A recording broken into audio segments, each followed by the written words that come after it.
Sebelum dipenjara, mantan Menteri Kesehatan Republik Indonesia, Siti Fadila Supari, membuat Indonesia jadi sorotan internasional setelah menggalang dukungan negara-negara lain untuk menggugat Organisasi Kesehatan Dunia atau WHO terkait penanganan wabah flu burung H5N1 pada tahun 2005. Siti melawan dengan tidak mengirimkan spesimen virus yang diminta oleh WHO. Dia tidak menerima penanganan wabah harus mengikuti standar Global Influenza Surveillance Network atau GSIN karena tidak transparan dan berisiko dijadikan sebagai komoditas monopoli perdagangan vaksin. Upaya Siti membongkar dugaan konspirasi bisnis kesehatan dunia telah dituangkan ke dalam buku Saatnya Dunia Berubah, disertai dengan pemaparan literasi dan bukti-bukti data sepanjang dia jatuh bangun menuntaskan wabah flu burung di Indonesia. Buku tersebut berujung kontroversi. Salinan yang sudah diterjemahkan ke dalam bahasa Inggris bahkan sempat dikabarkan ada yang menarik dari peredaran. Terlepas dari polemik yang terjadi, Siti mendapat pengakuan dari dunia. Majalah The Economist di London misalnya menempatkan Siti sebagai tokoh yang memulai revolusi dalam menyelamatkan dunia dari dampak penyakit pandemik. Selepas masa jabatan sebagai Menteri Kesehatan, Siti dijerat kasus oleh KPK dalam perkara dugaan korupsi pengadaan alat kesehatan di kementerian yang sempat ia pimpin. Ditetapkan sebagai tersangka pada tahun 2014, Siti baru masuk persidangan tahun 2017 dan dijatuhi vonis hukuman 4 tahun penjara pada tahun yang sama.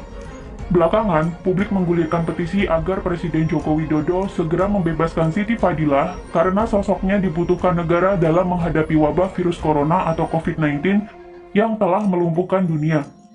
Kejanggalan sempat terjadi dalam upaya penggalangan petisi tersebut. Pada Kamis 16 April, petisi tersebut diberitakan tercatat sudah mendapatkan 42.000 tanda tangan dari para warganet dan terus bergerak menuju ke angka 50.000. Namun pada Sabtu 18 April 2020, tanda tangan di petisi tersebut tiba-tiba turun drastis menjadi 15 ribuan. Kemana sisanya? Apakah ada yang bisa menjelaskan kepada saya mengapa kejanggalan seperti ini terjadi?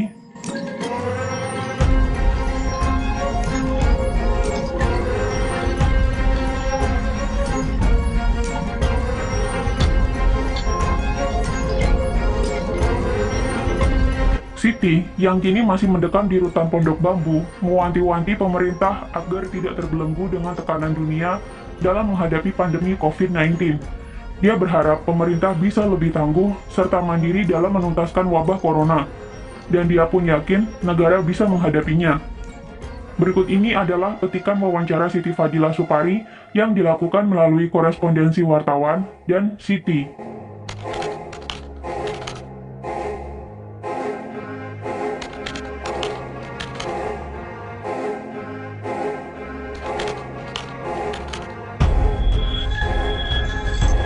Apakah Anda pernah menduga sebelumnya bahwa bakalan ada wabah lain setelah flu burung mereda? Kenapa demikian? Ya, saya sangat menduga bahwa pandemik akan terjadi setelah pandemik avian flu atau flu burung H5N1.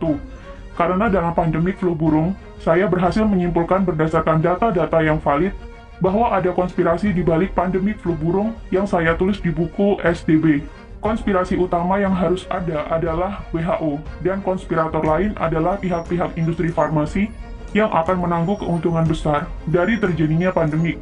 Selama dua faktor itu masih merajai, maka pandemik tetap akan terjadi. Apa yang menyebabkan dunia dilanda wabah virus yang umumnya berkarakteristik flu symptoms secara beruntun? Mengapa flu? Mengingat pandemik flu yang mematikan banyak orang pada 1918, flu virus mudah menginfeksi manusia dan punya kemampuan menyebar atau menular. Maka lembaga resmi dunia, WHO, dengan GISN-nya waktu itu, melaporkan laboratorium CDC di Atlanta meneliti virus flu dengan segala variannya sepanjang masa.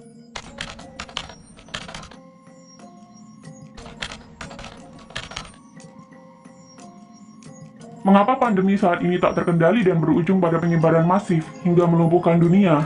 Saya heran, China diam ketika ditetapkan sebagai PHEIC atau Public Health Emergency of International Concern.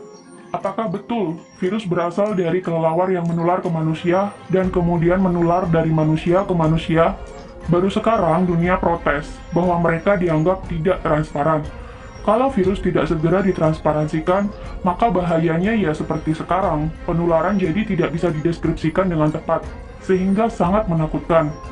Apalagi WHO menetapkan ini sebagai pandemik, maka terjadilah hal-hal yang menakutkan dunia. Menurut saya, WHO gagap tidak mampu menghadapi pandemi COVID-19 ini.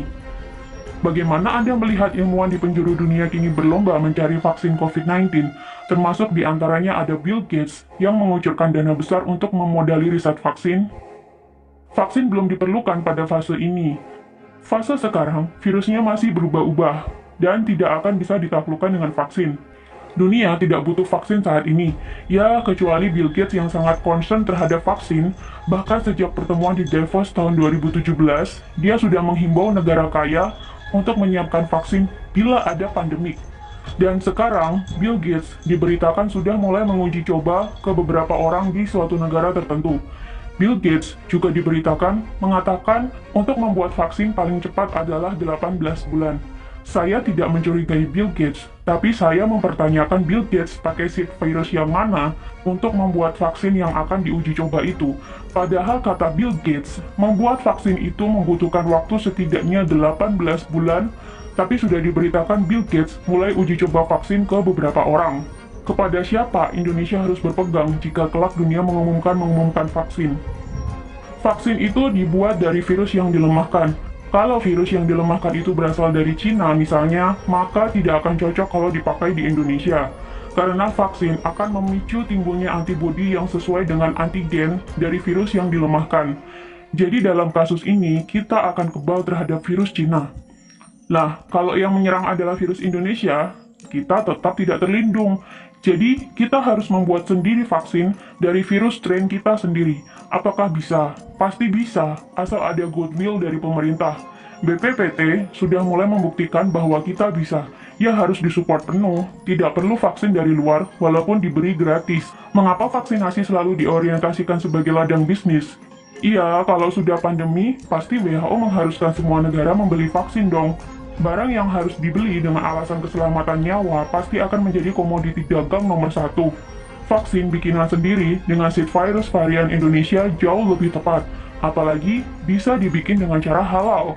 Mafia-mafia internasional memaksa kita membeli vaksin. Dari mana seed virusnya kita tidak tahu. Dengan dasar anjuran dari WHO. Kalau kita tidak punya uang, World Bank siap memberi hutang. Tidak peduli hutang kita semakin bertambah. Bagaimana Anda melihat peran WHO di balik penanganan pandemi COVID-19 ini? Sudah saya katakan, WHO gagap, tidak mengerti esensinya pandemik. Banyak hal yang dilakukannya menjadi blunder. Mestinya Indonesia memimpin negara-negara lain untuk menuntut pimpinan WHO mundur karena tidak mampu menyelamatkan umat manusia di dunia ini dari pandemi COVID-19. Siapakah pihak-pihak industri farmasi yang akan menanggung keuntungan besar dari terjadinya pandemik ini seperti yang dimaksud oleh Siti Fadilah? So, sekarang mulai kelihatan kan kemana semua wabah ini berujung.